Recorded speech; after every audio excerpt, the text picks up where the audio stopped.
Bom, seja muito bem-vindo ao Backgroundcast. Eu sou o Master Coach Marcelo Miller e a partir de agora você passa a se beneficiar com mais um episódio do BGCast. Afirmo isso porque o nosso convidado vai aí compartilhar suas estratégias, hábitos, rotinas e muito mais coisas que a gente passa a escutar um pouco mais agora.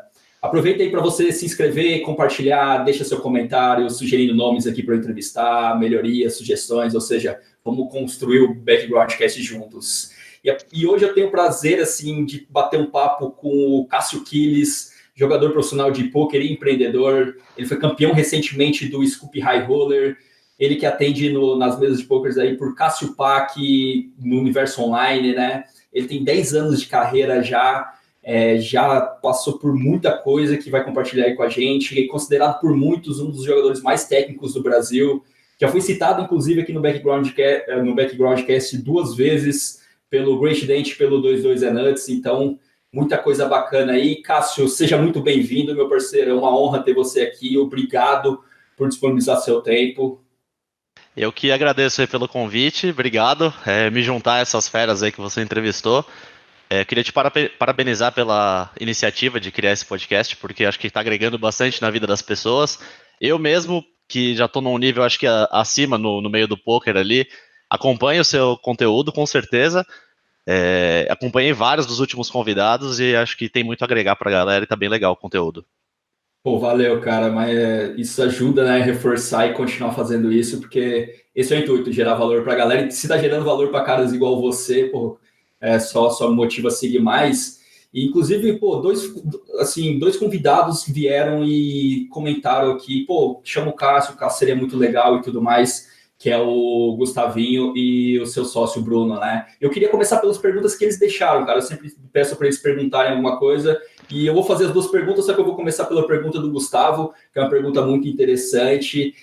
Você aí que já tem 10 anos de carreira, é muito no poker, pelo menos poker brasileiro é bastante tempo, né? 10 anos, e você deve ter uma visão bem interessante disso que ele falou. E ele gostaria de saber de você o seguinte: como você enxerga o ambiente do poker, ou seja, como você vê que vai estar o poker daqui nos próximos anos, numa maneira mais macro, que rumo que a gente está tomando dentro do poker? Você com essa visão já de ter passado por 10 anos e olhando um pouco para frente, macramente, como você enxerga o poker, Cássio? Tá, antes de responder a pergunta, eu queria deixar aí um abraço para os dois que lembraram de mim, dois grandes amigos de longa data. O Bruno, meu sócio, que tá para ser pai agora, que a mulher dele tá com 39 semanas, se eu não me engano, então tá numa fase aí que vai vir vários desafios novos. E o Gustavinho, que eu conheci, tive pouco contato pessoal, mas conversei bastante na internet, e os poucos contatos que eu tive foram fantásticos, um cara de outro nível, assim, uma pessoa de uma energia muito boa. Agora, quanto à pergunta, o poker numa visão mais macro, assim. Eu acho que para responder essa pergunta a gente tem que separar ela com o ambiente live e o ambiente online, porque eu acho que é bem diferente o futuro dos dois, assim. O live eu acho que tá claro já que só tem a crescer daqui para frente, ele cresceu muito nos últimos anos, porque a ideia de juntar uma quantidade enorme de pessoas num torneio como um entretenimento para alguns e como trabalho para outros em busca de premiações muito altas, eu acho que ela funciona muito bem e ela tende a crescer cada vez mais. Então, eu acho que no âmbito do live, eu acho que o futuro é muito bom, muito benéfico, e os torneios vão ser cada vez maiores para premiações muito altas. Agora, no online, esse é um tema que a gente vem discutindo há muito tempo, e assim, eu lembro que em 2012, 2013, a gente sempre falava, putz, será que o online vai durar mais 2 anos, mais um ano? É bom a gente aproveitar agora, porque daqui a um ano pode ser que as coisas não estejam tão boas. E a gente vem com esse papo desde 2012 e ainda está muito bom o âmbito do poker online. Então, assim, eu acho que não dá para saber ao certo como que vai ser os próximos anos. A gente vê que tem vários países fechando o mercado por questões regulatórias. Mas eu acho que ainda tem muito espaço para crescer no poker online e tem a chance de abrir algum mercado novo, tem a chance do poker estourar na China, por exemplo, que é um mercado que atrairia muita gente, tem chance dos Estados Unidos irem voltando aos poucos, então é difícil prever. Se acontecer uma dessas coisas dos mercados abrirem, seria legal a gente estar o máximo preparado possível para receber essas pessoas. Então eu acho que pode ser bom. A tendência é o jogo ficar cada vez mais difícil online, porque é um treino constante, é um estudo constante e vem ficando cada vez mais difícil em níveis pequenos. E eu acho que é por aí. Eu acho que isso acaba trazendo também um resultado que, assim, a gente tem dentre os jogadores ganhadores, a gente tem diversos tipos de jogadores. Jogadores que ganham bastante, que estão muito acima da média, jogadores que ganham mediano, jogadores que ganham pouco. Conforme o jogo ele vai ficando mais difícil, os jogadores que ganham pouco, eles podem cair na categoria de não ganhar mais, então ele vai descendo um pouquinho cada um dos tipos de jogadores. Inclusive os jogadores que perdem tendem a perder mais também. E isso pode ter um impacto ali no futuro de alguns jogadores que são profissionais hoje não conseguiriam ser profissionais no futuro, mas caras que são muito bons vão conseguir ainda ganhar bastante, na minha opinião. Acho que é por aí, assim, o caminho que tende a seguir as coisas. Pô, que legal. Já linkando um pouco disso, já a pergunta do Bruno, que é seu parceiro. Até, Bruno, se você escutar aqui, parabéns, cara. Filho aí, quando a gente conversou, acho que talvez eu não tinha essa informação, então parabéns para ele se tornar pai.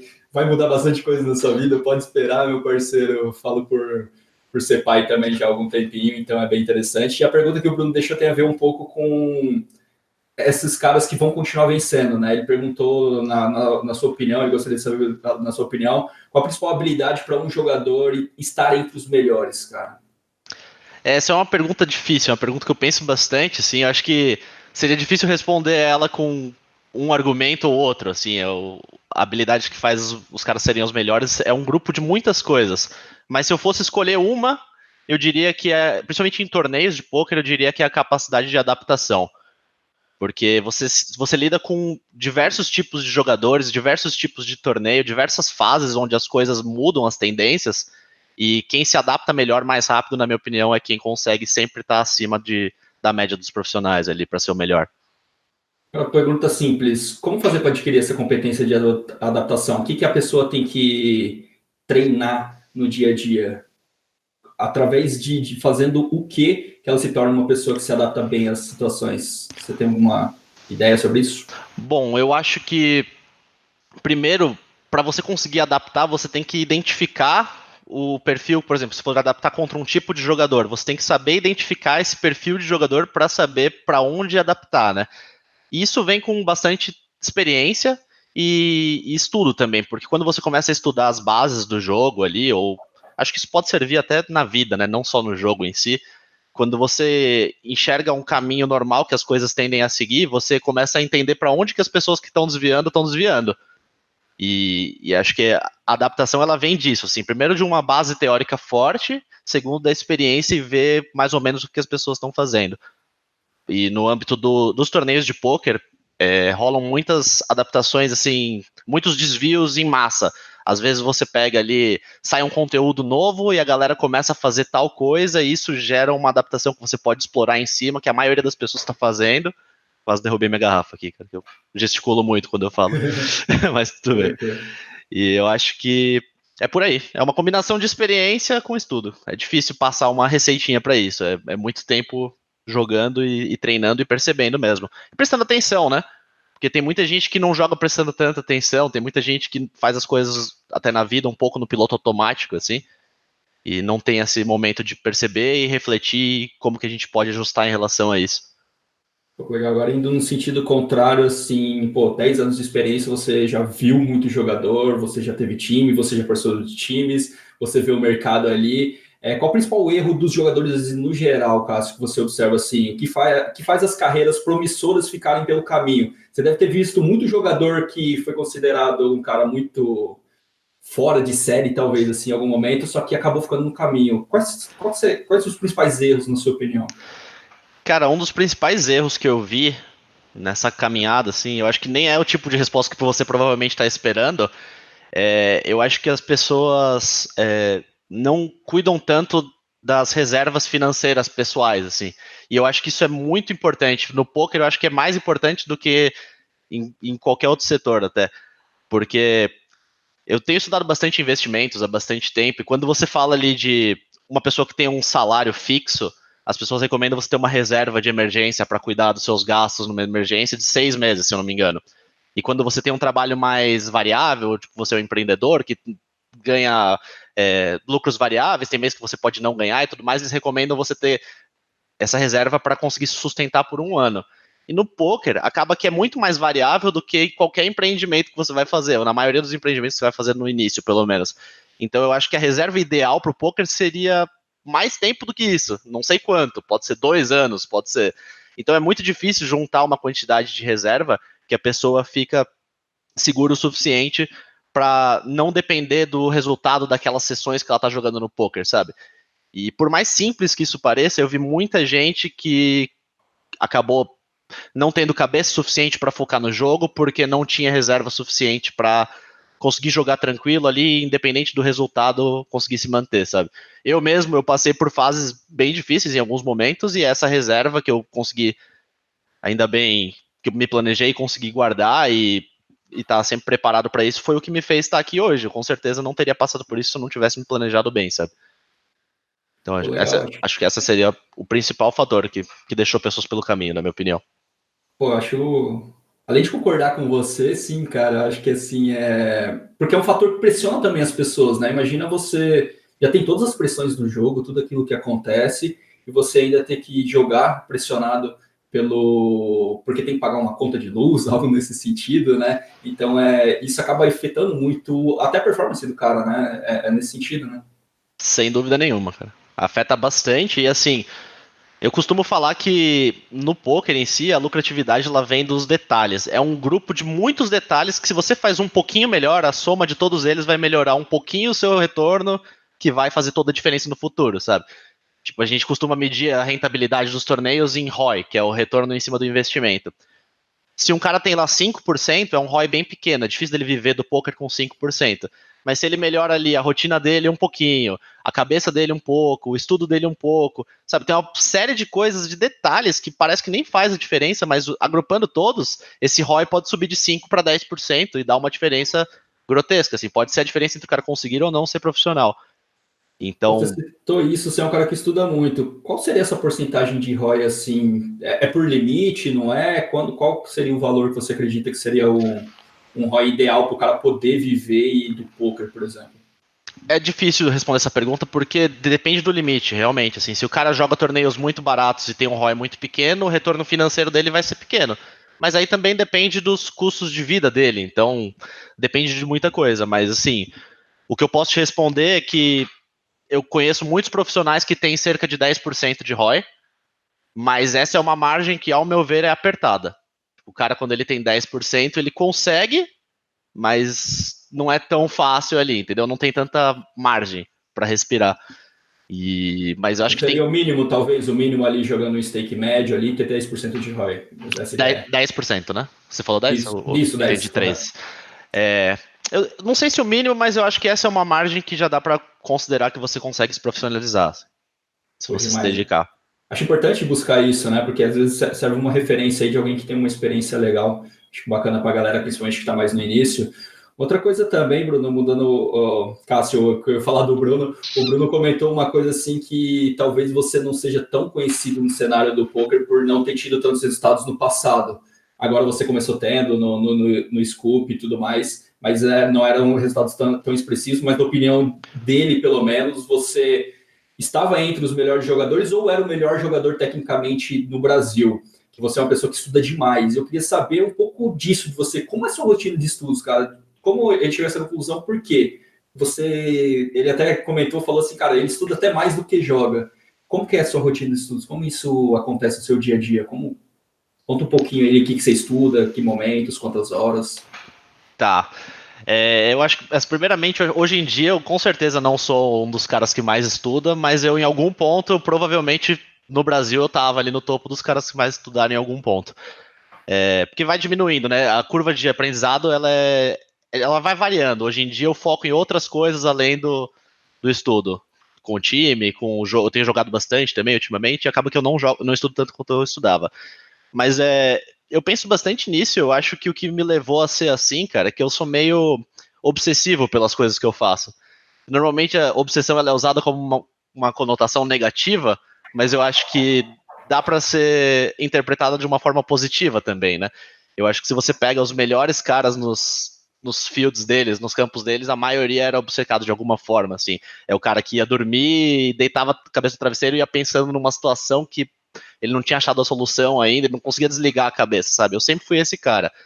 Eu acho que o poker proporciona muito isso, porque é meio que ilimitado quanto você pode absorver de conhecimento. Então, você sempre tem algo a mais para pensar nas situações. É difícil você pegar uma situação, resolver e falar assim, bem, beleza, agora eu já sei exatamente o que fazer, acabou, eu posso dormir tranquilo. Não tem isso, cara. Se você descobriu uma coisa, isso abre uma imensidão de ideias novas que você pode pensar e eu sempre usei isso como um combustível para ir atrás de novas informações, assim. Agora, quanto à rotina que você perguntou, eu honestamente, eu nunca fui o cara muito organizado, só que como eu gostava muito de ir atrás de informação e de estudar, eu meio que fazia bastante isso naturalmente, assim, eu não tinha uma rotina específica, mas eu pegava, estudava a situação, dava dúvida, acabava de jogar, eu estudava de novo, discutia, jogava num software e por aí vai. Então, não foi uma coisa muito bem planejada, mas eu sempre estava ali absorvendo conteúdo, informação de alguma forma. Pô, legal, você falou que acabava não se planejando, mas ajudando a galera que tá, às vezes tem um pouco de dificuldade nessa área dos estudos, porque eu vejo assim, jogar às vezes é mais fácil, pelo menos para a maioria, né? O jogar ali a galera até gosta. Agora, qual seria um caminho assim para a pessoa estudar mais assertivamente, talvez seja essa pergunta? O que você levava em consideração para escolher o que você ia estudar, com quem, quanto tempo? Dá um norte aí para o pessoal saber como buscar essas informações, aonde buscar essas informações, onde você buscava normalmente.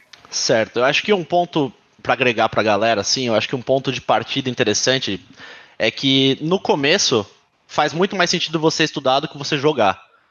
Então você tem lá o pilar do estudo e o pilar do jogo. E conforme o tempo, isso tem que ir mudando. Porque tudo que você absorveu de informação, você vai colocando em prática, e cada vez quando você tem mais informação, você tende a melhorar seus resultados. Então, ao longo do tempo, você tem que buscar jogar mais, e no começo da sua carreira, você tem que buscar estudar mais, na minha opinião.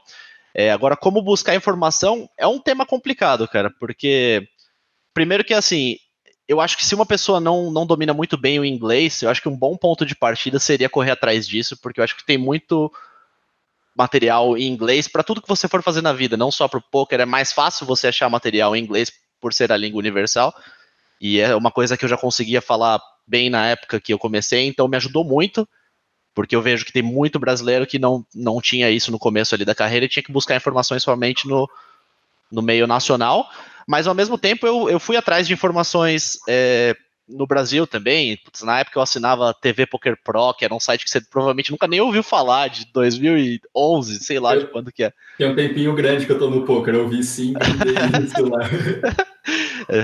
Então, eu assinei de tudo, assim, a minha estratégia foi pegar de tudo um pouco e tentar fazer a minha cabeça com todas as informações que eu absorvi. Mas eu não recomendo essa estratégia para as pessoas, porque eu acho que tem muita coisa disponível e você acaba se perdendo. Então eu acho que é mais interessante você tentar conversar com as pessoas que já estão no meio há mais tempo, que podem te indicar um bom caminho, por exemplo, uma boa escola para você, ou um bom time para você se associar e pegar informação semanalmente com os coaches, coisa do tipo. E eu acho que seguir uma linha assim única porém, pegando informações adicionais, tentando agregar nessa linha, pode ser o melhor caminho para quem está começando.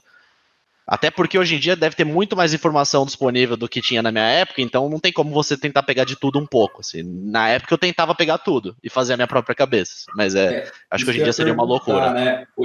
Isso que eu ia perguntar. Hoje em dia tem muita informação. Como, vamos dizer, caso eu tivesse que começar hoje a buscar, talvez não um poker porque você já está, mas começar um mercado novo que tem muita informação, que linha você seguiria? Qual a ideia em cima disso? O que você faria para... acho que é isso que você falou, né? Ter uma linha apenas e seguir aquela ali. Como você faria esse filtro, assim? Primeiro, assim, eu acho que é extremamente essencial que você confie na pessoa que você está absorvendo informação, se você for seguir bastante uma linha única, né? Então é muito importante você analisar os resultados, o histórico. Se a pessoa tiver um histórico já de ensino, que você pode conversar com os alunos da pessoa ou com pessoas que absorvem aquele conhecimento regularmente para ver se realmente está funcionando, eu acho que é extremamente importante para desenvolver essa confiança. Agora, isso pode vir de várias formas, pode vir de se aproximando de uma pessoa que tem bastante sucesso, pode vir de assinando uma escola, que existem várias hoje online para você ver vídeos e aprender. E o mais comum aqui no Brasil é se associar num time onde você confia nos coaches, nos jogadores ali principais, que são os instrutores que vão dar aula para você poder absorver a informação e crescer junto com eles. Eu diria que por aí, E eu acho que isso de se envolver com pessoas que podem agregar, eu acho que é muito importante. Então a ideia de um time funciona bem para quem está começando, na minha opinião. Pô, demais. Ainda seguindo um pouco nessa linha do conhecimento, até quando a gente estava conversando aqui, você é uma pessoa que, pô, muito conhecimento técnico realmente, só que até então não tinha tantos resultados, assim, era algo que você falou que estudou muito. Pô, como assim? Tem grandes jogadores tendo muitos resultados, eles me consideram como um bom jogador, vamos dizer, um excelente jogador na parte técnica, mas eu não tinha resultados. Acabou que no Scoop você teve e tudo mais, mas como você lidou com isso, cara, até você começar a ter resultados mais constantes? Como que é essa talvez briga interna entre saber que você conhece muito, só que isso não refletir talvez em resultado? Como isso acontecia com você? O que você aprendeu nesse processo todo? Cara, assim, primeiro que não foi fácil, não é fácil essa ideia de. Porque a gente é treinado como ser humano para esperar resultado, né? Você mede o seu sucesso em cima de resultado. E o poker ele pune um pouco esse raciocínio, porque os seus resultados eles estão ligados ao seu desempenho num prazo muito longo que é difícil de mensurar. Às vezes, assim, para a quantidade de torneios que a gente pode jogar, um ano não pode ser uma amostragem, pode não ser uma amostragem grande o suficiente para você avaliar o seu desempenho, assim. Então, é difícil, internamente não foi fácil, assim, eu acho que eu fui calejando psicologicamente nesse aspecto e melhorando cada vez mais. E eu acho que no fundo é um treino para você desapegar dos resultados e tentar focar em fazer o seu melhor, assim, que na teoria é bonito, mas na prática é muito difícil de ser feito, né? Acho que até eu tenho muito a melhorar nisso, acho que todo mundo deve ter um pouco a melhorar nesse aspecto, cara. É difícil, não foi fácil, e, e assim, o poker como eu disse, ele é um jogo de muitos detalhes que definem o seu resultado.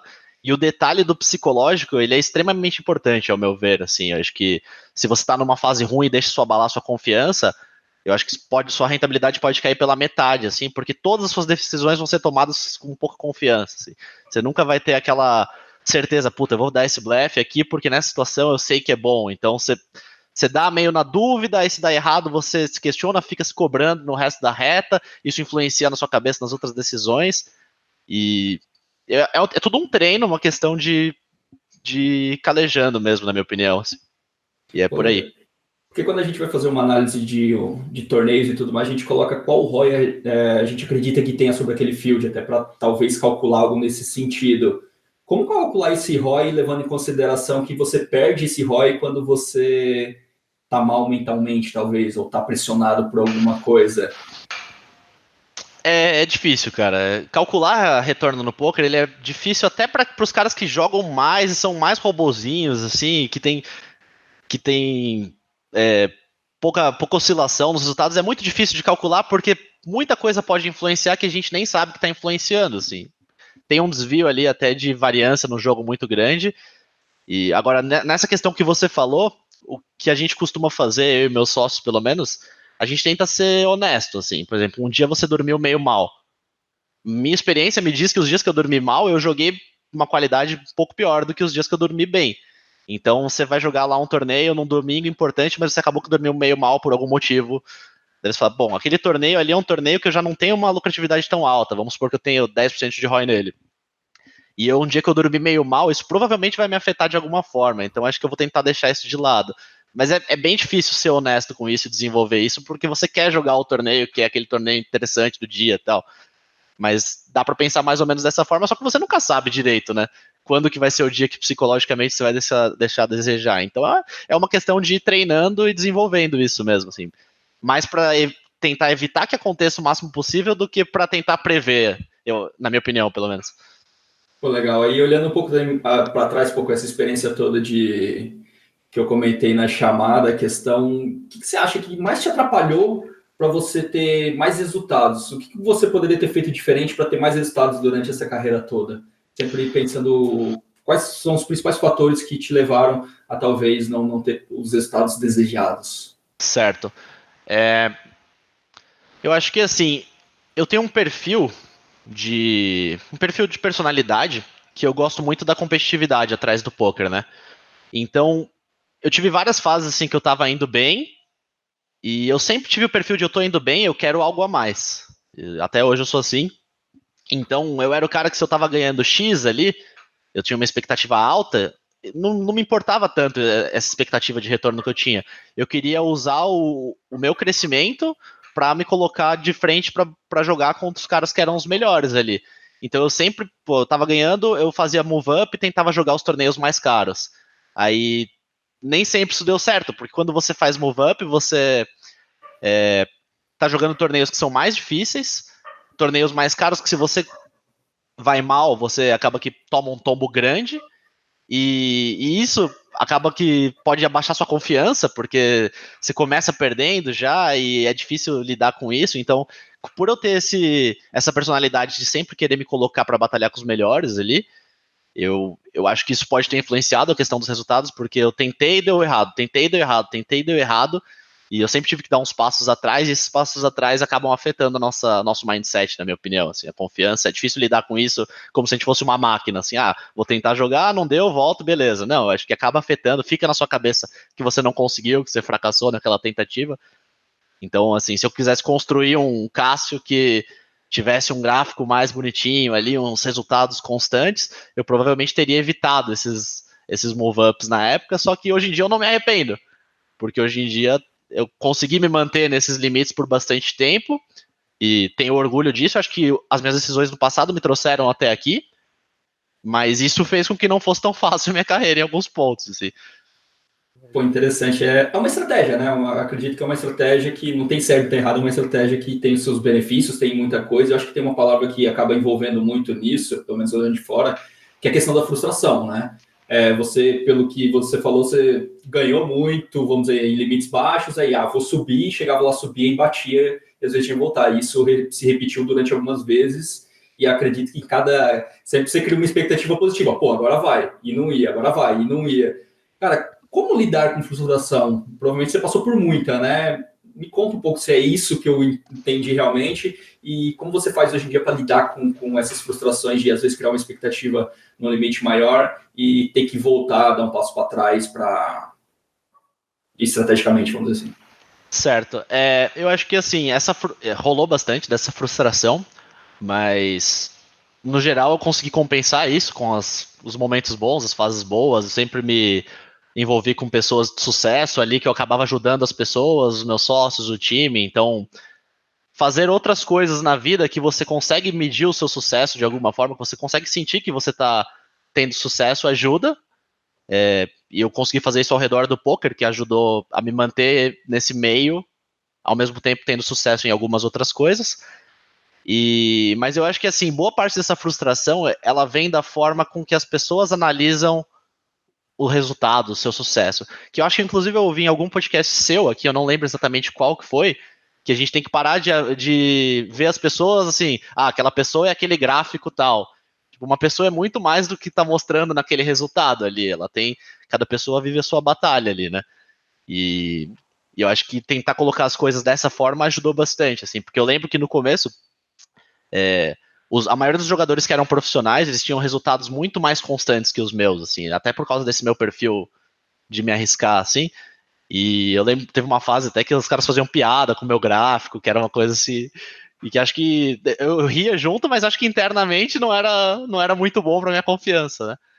E eu acho que se desapegar um pouco disso e ver que você está vivendo uma batalha de longo prazo e que você está construindo a sua história ao invés de ver o gráfico dos últimos 3 meses, é uma forma boa de lidar com isso, sabe? Se você sabe que você está evoluindo, que você está buscando conteúdo, evoluindo como pessoa, tentando melhorar esses detalhes que vão fazer a diferença no poker, você está evoluindo, chegando mais perto do seu objetivo. Acho que analisar as coisas dessa forma, ao invés de ficar olhando para o gráfico, para o resultado, acho que é uma boa linha. Inclusive, teve uma época que eu fiz um coach com o Kowalski, Fabiano Kowalski, e se eu não me engano, ele falou que uma das estratégias que ele usava era não olhar o gráfico dele por meses, assim. O gráfico de rentabilidade de fichas que a gente tem lá. Ele não olhava porque ele percebeu que se passava um tempo e aquele gráfico não estava como ele queria que estivesse, aquilo afetava a cabeça dele, a confiança, o mindset, a motivação, afetava tudo. Então, essa ideia de desapegar do gráfico que eu peguei de vocês, inclusive, eu acho que faz muito, muito sentido, cara. Pô, que interessante. Então, você citou ali que mesmo sem ter os resultados, você tinha sucesso de alguma maneira, ouvia isso em outras pessoas. Eu quero perguntar para você, e eu acho que é uma linha muito legal, sucesso não é resultado, eu também concordo muito com isso, mas o que é sucesso para o Cássio? Defina o que é sucesso para você, meu parceiro. Deixa eu pensar.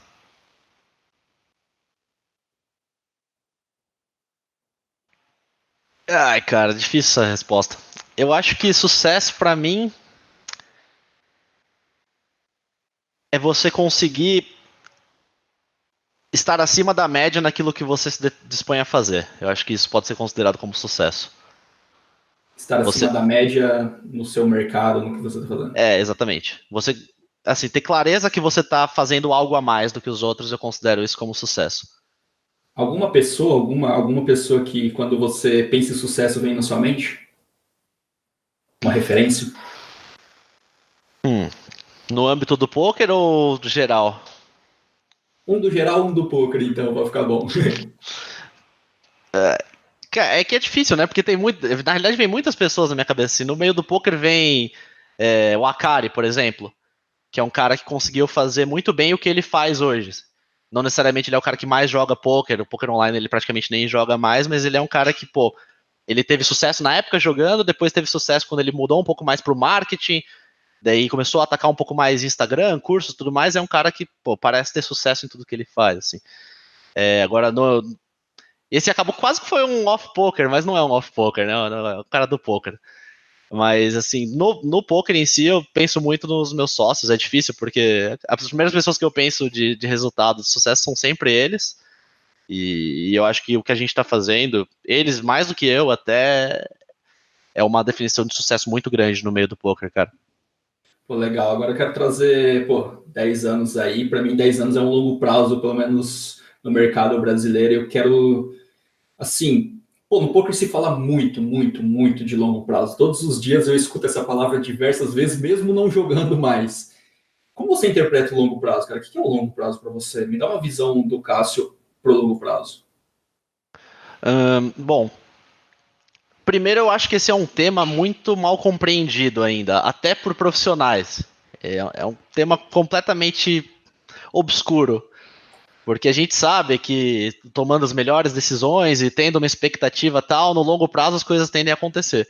O que acontece é que quando a gente fala de torneios de pôquer, esse longo prazo ele é uma quantidade não palpável de torneios, assim. Porque hoje em dia existem calculadoras de variância, não sei se você chegou a ver, que se você Poker pega ali Dope, né? Poker Dope, exatamente. Você pega ali um torneio único de um valor único, então vamos supor lá um torneio de $10, e você coloca uma amostragem de 30 mil torneios, você vê que tem inúmeros cenários que podem acontecer naqueles 30 mil torneios. Se rodar 20 vezes, vai ter cenários onde o cara ganhou 2 vezes mais do que o pior cenário, ou até 3 vezes mais, e é uma loucura. E o que acontece na nossa realidade é que a gente não joga um único torneio na mesma estrutura, com a mesma quantidade de jogadores, o mesmo buy-in. A gente joga para fazer uma reta de torneios, a gente joga uma reta com diversos tipos de buy-ins. Pode ser, por exemplo, um cara que joga mais barato, ele joga torneios de $3, $4 até torneios de $20. Na minha realidade, eu jogo torneios de $100 até torneios de $5.000.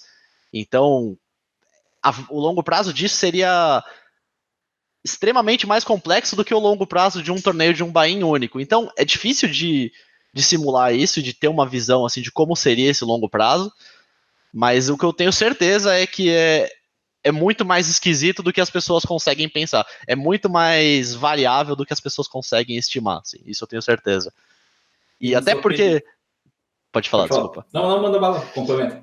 Não, o que eu ia complementar é que isso vem junto da gente ser humano e ter dias que a gente tá jogando bem, dias que a gente tá jogando muito bem, dias que a gente tá jogando médio, dias que a gente tá jogando mal, dias que nosso psicológico tá abalado, dias que a gente brigou com a namorada, dias que você derrubou alguma coisa. Cara, assim, a variância da vida misturada com a variância do poker torna os resultados quase que imprevisíveis, sabe?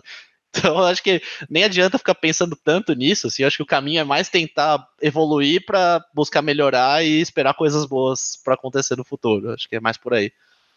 Evoluir em quê para esse longo prazo chegar? Pelo menos apesar de não ter como definir, para vencer esse longo prazo, para ser evoluir em que quesitos? Quais são os pilares mais importantes, na sua opinião? Bom, pilar teórico com certeza é importante. A experiência eu acho que é um tema pouco falado nesse assunto, no meio do poker, eu acho que é super importante. Eu e meu sócio, a gente conversa bastante disso, e a gente acha que a vivência ali faz bastante diferença para você ter passado por aquela situação, ter pensado sobre ela antes, e o poker é um jogo de tantas situações que você não tem como ter vivido antes, que quanto mais você vive, mais bagagem você ganha e mais você ganha base para as próximas decisões. Então eu acho que jogar bastante é importante, praticar bastante é importante, mas é como eu disse, são muitos e muitos detalhes. Então, assim, a sua alimentação faz alguma diferença? Com certeza. A sua rotina faz alguma diferença? A sua disposição física faz alguma diferença? Com certeza. O psicológico faz diferença, então você pode buscar um mind coach e cara, são muitos, muitos fatores, assim. Eu acho que os principais provavelmente são psicológicos, porque se o cara não tem a cabeça no lugar, ele não vai conseguir desempenhar bem. E como o poker é um jogo de detalhes, se tiver um detalhe faltando ali psicológico, eu acho que faz muita diferença. Pode até ter sido o meu caso em algum ponto específico. E o teórico eu acho que é bem importante também, até porque o teórico ele alavanca vários outros pilares. Ele alavanca a sua confiança, porque você estudou a situação e você, na hora de jogar, você já lembra mais ou menos daquilo que você estudou.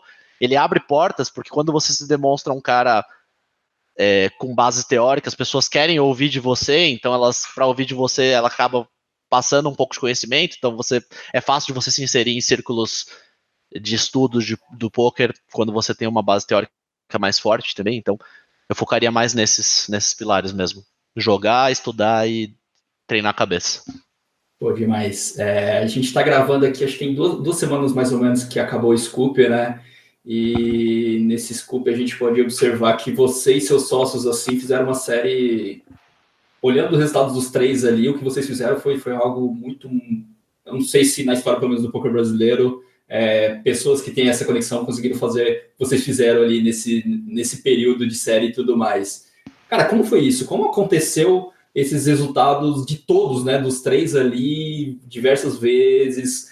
Todos os dias, quando eu ia ler alguma notícia, ou o Cássio, ou o Bruno, ou o Pablo estava em uma reta no dia 2, em torneios grandes, em tudo aquilo ali. Cara, isso é por quê? O que vocês fizeram para essa série ter sido diferente, acredito, para vocês?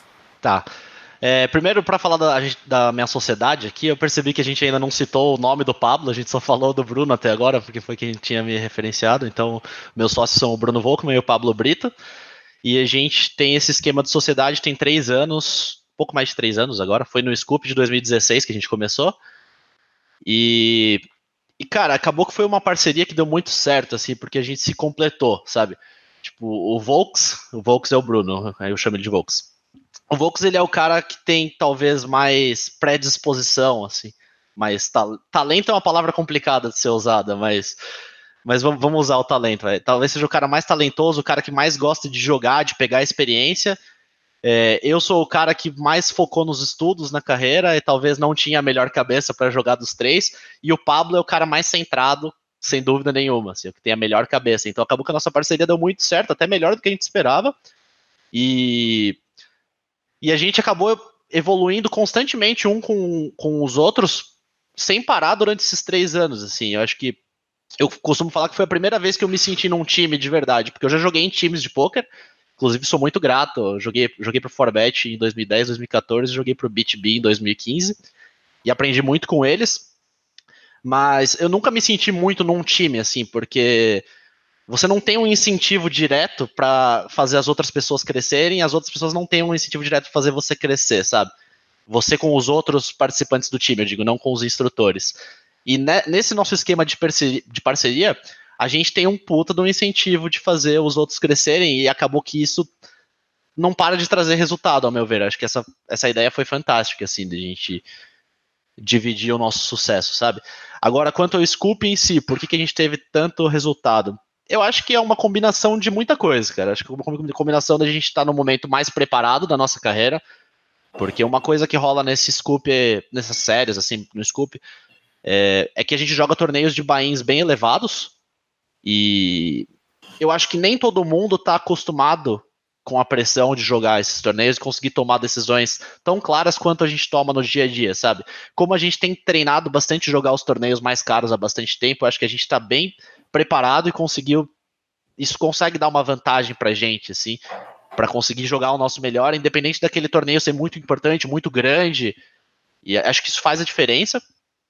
E isso, com todos os detalhes da evolução que a gente vem tendo, e provavelmente com uma pitada de sorte também, porque é difícil imaginar que isso que a gente fez é sustentável a longo prazo, então a sorte com certeza estava envolvida ali, de alguma forma. Mas assim, historicamente a gente tem ido muito bem nessas séries maiores do Poker Online, até do Poker ao Vivo a gente tem tido alguns resultados, mas a gente tem resultado. Acho que, se eu não me engano, nesses 3 anos a gente não teve uma série negativa dentre Scoop e WCUP, essas maiores, assim. Se eu não me engano, a gente ganhou em todas. E isso traz muita confiança, isso traz muita. Coloca a gente no mindset ideal para performar melhor durante essa série, sabe? Você comentou, quando eu perguntei os pilares, você falou 3 pilares, que era a experiência, a técnica e a quesito mental. E quando eu perguntei dos seus sócios, você falou, um é o experiência, outro é a técnica e outro é o mental. Isso... Não tinha nem percebido isso, bem interessante. Isso foi pensado quando vocês formaram a sociedade, algo nesse sentido, ou só coincidência agora que acabou surgindo? Ou você pensar assim talvez seja reflexo do que está dando certo para vocês? Cara, é engraçadíssimo isso, porque eu não tinha pensado na resposta dessa pergunta dos 3 pilares, então saiu aqui naturalmente e curioso, mas não foi nada pensado, assim, inicialmente quando a gente teve essa ideia, acho que ela veio de mim, inclusive, porque como eu sempre tive essa ideia de tentar jogar os high stakes, jogar os torneios mais caros, eu enfrentava um problema que era que não tinha volume suficiente para você jogar os torneios mais caros e conseguir uma amostragem interessante para você tentar viver disso, sabe? Eu sempre esbarrei nessa dificuldade. Assim.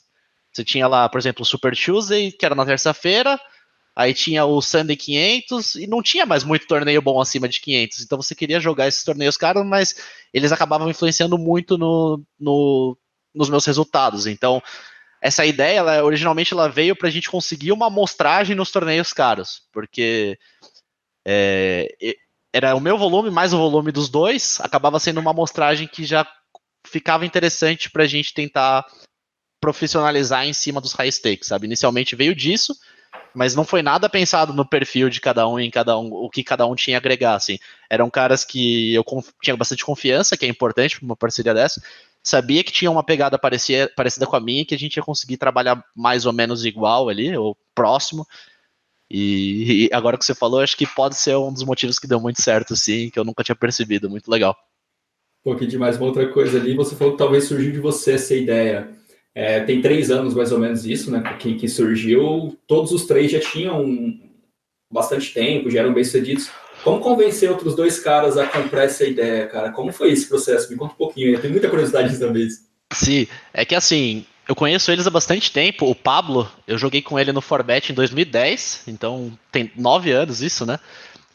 Depois eu formei um time e ele veio jogar no meu time. O Volks, ele basicamente ele foi formado pelo time que eu tinha criado na época com o Fabio Age.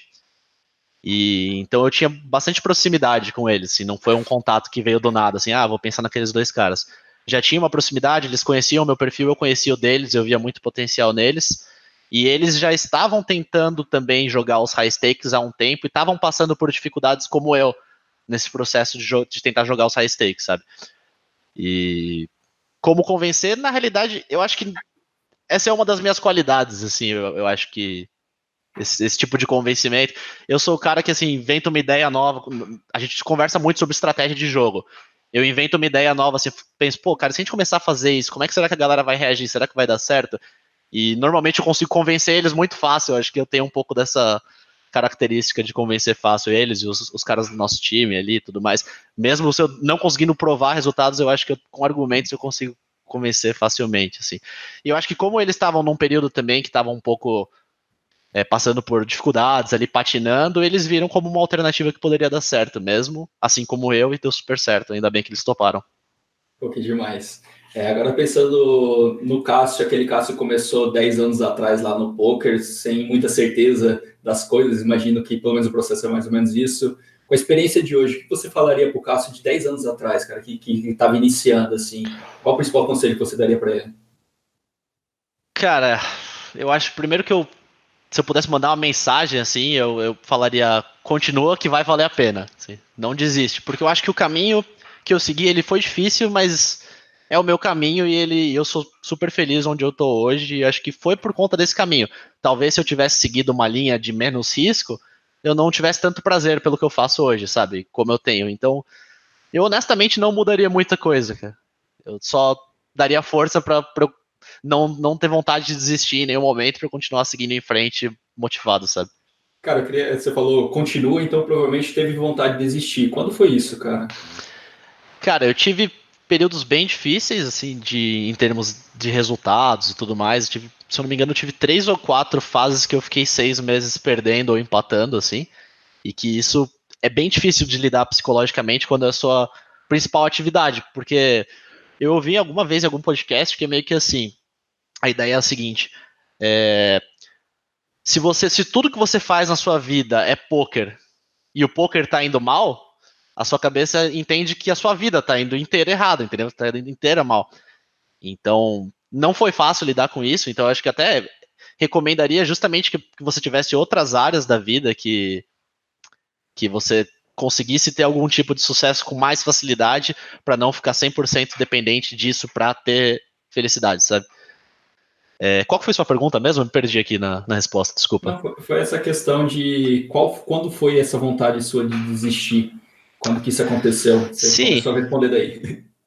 eu acho que não teve um momento específico assim, mas teve vários momentos de questionamento. Putz, será que eu tenho realmente o perfil para isso? Porque eu tinha base teórica, mas não conseguia colocar resultado.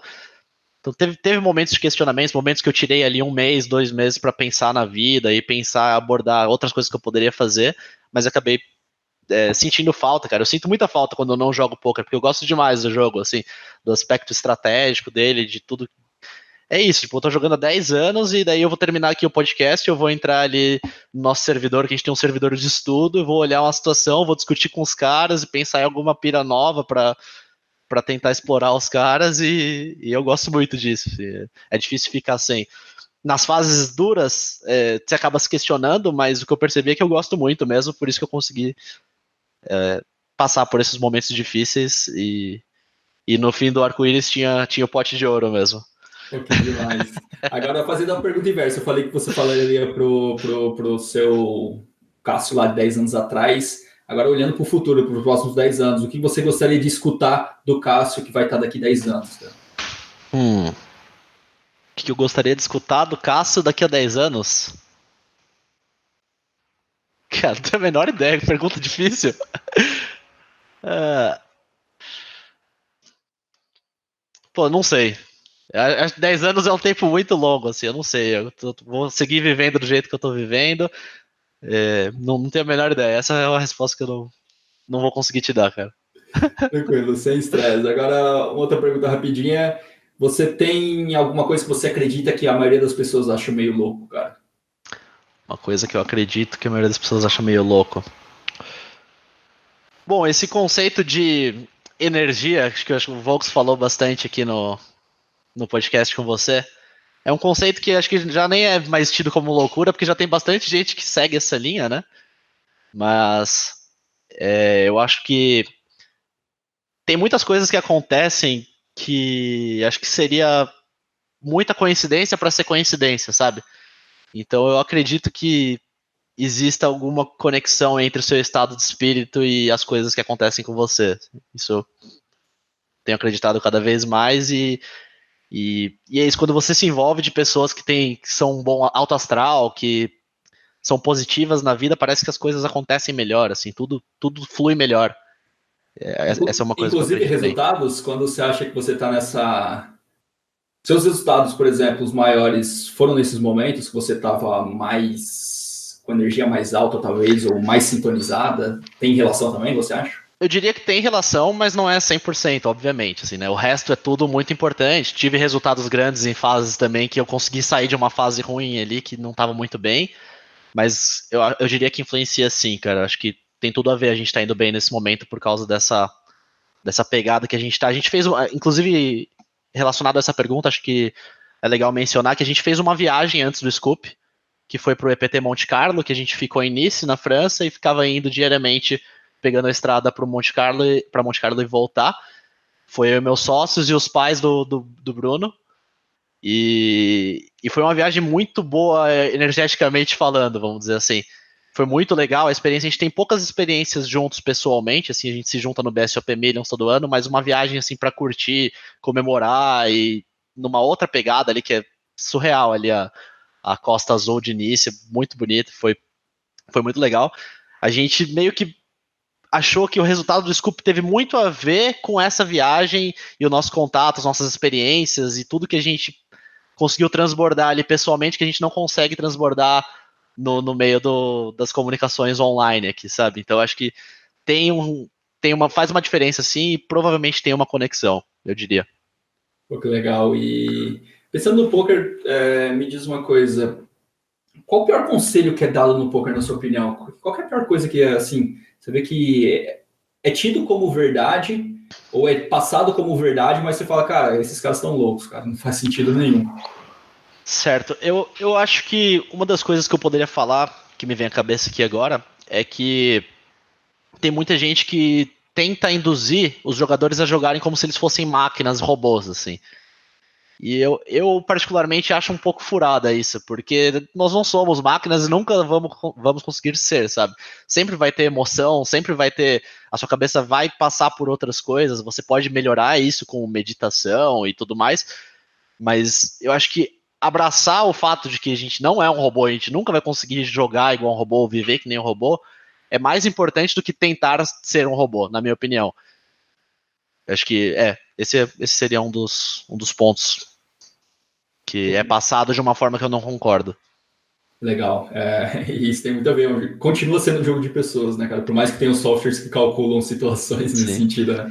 Eu acho que isso é válido para a vida toda, assim, não só para o poker também, mas por exemplo, cara, o cara tá jogando ali e ele não tá, ele joga todo dia, ele precisa jogar todo dia, mas ele não tá curtindo tanto aquele momento de estar jogando.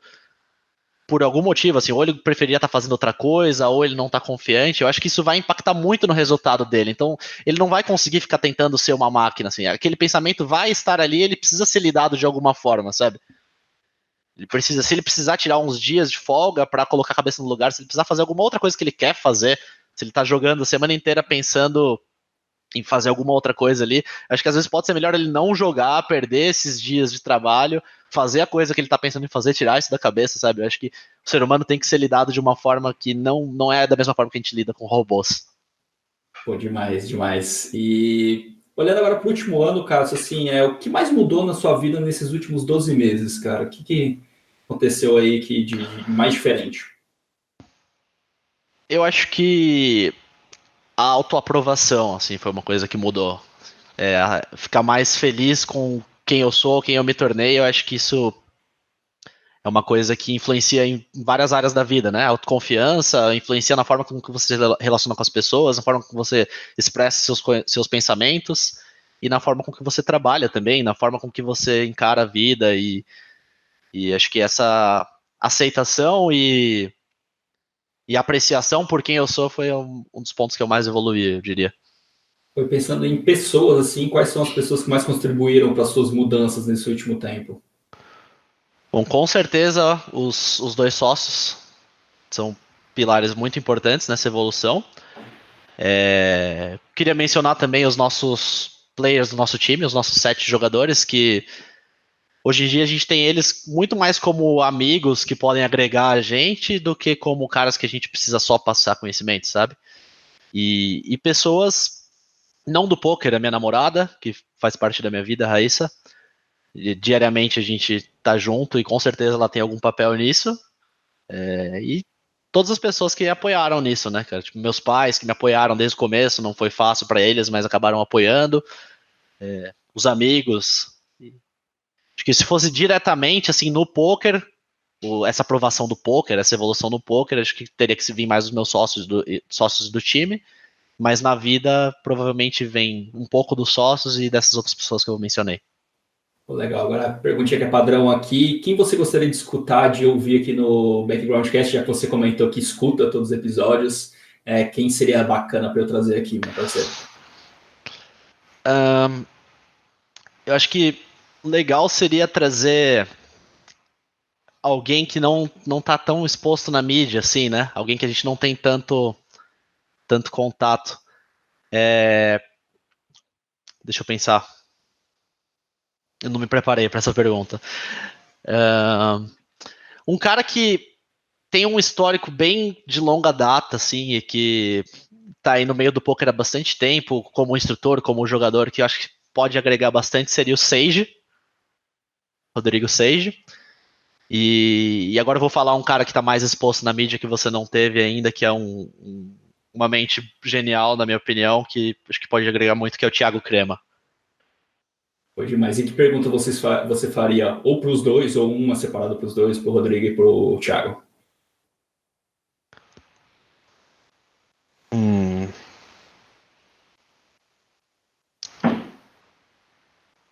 Não sei. Não me preparei. Acho que o Thiago Crema, ele é um cara que tá tanto envolvido como jogador no jogo há bastante tempo, assim, no jogo de alto nível, como envolvido como dono do time, então ele tem muito contato com muitos jogadores, então acho que ele poderia agregar muito numa pergunta de âmbito mais assim macro, como foi feita a pergunta para mim, eu acho que ele poderia agregar bastante. Então acho que a pergunta que foi feita para mim, ela é uma pergunta interessante para ser feita para ele também, porque eu não acho que a minha resposta é definitiva, eu acho que é legal ouvir de outras pessoas, que é como que ele imagina o poker nos próximos anos, o futuro do poker, acho que é bem interessante. E o Sage é um cara mais teórico, é um cara mais que mexe bastante com ferramentas e com estudos, então acho que para ele a gente pode pensar numa pergunta do tipo. Já sei, é uma pergunta legal. A gente está vendo aí que no futuro os computadores quânticos podem ser uma coisa que vai mudar bastante o mundo. Acho que a gente pode tentar pensar nessa pergunta, assim, o quanto ele acha que essas tecnologias, a evolução da tecnologia desse aspecto até quântico, até os computadores normal, o quanto que estão evoluindo, quanto que isso pode afetar no futuro do jogo online, assim, acho que é uma pergunta que ele deve estar bem apto a responder. Pô, que demais, que demais. E para a gente finalizar, deixa aí 3 conteúdos, 3 livros ou 3 cursos, três coisas que você absorveu já fez, que seria legal aí para a galera procurar. Certo. Eu li um livro bem legal que chama Art of Learning. Você já ouviu falar do Josh Watkin, se eu não me engano, um jogador de xadrez.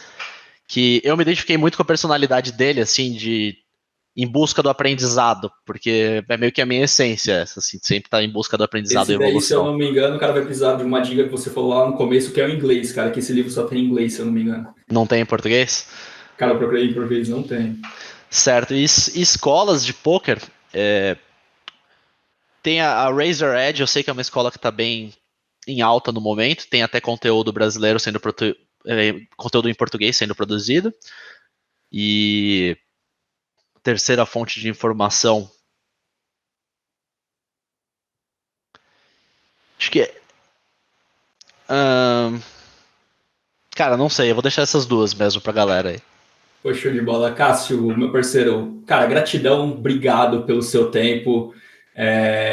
Realmente a indicação aí do Bruno e do Gustavo foram muito bem feitas, pelo menos eu aqui já vi várias linhas que beneficiam a mim, então só tenho realmente a agradecer você pela sua visão, por ter respondido tudo aí, por ter passado um pouco da sua experiência, né, que tem muita experiência envolvida, então gratidão, meu parceiro, obrigado mesmo pelo seu tempo e tenho certeza que a galera vai se beneficiar muito aí com esse conteúdo, com a sua visão das coisas.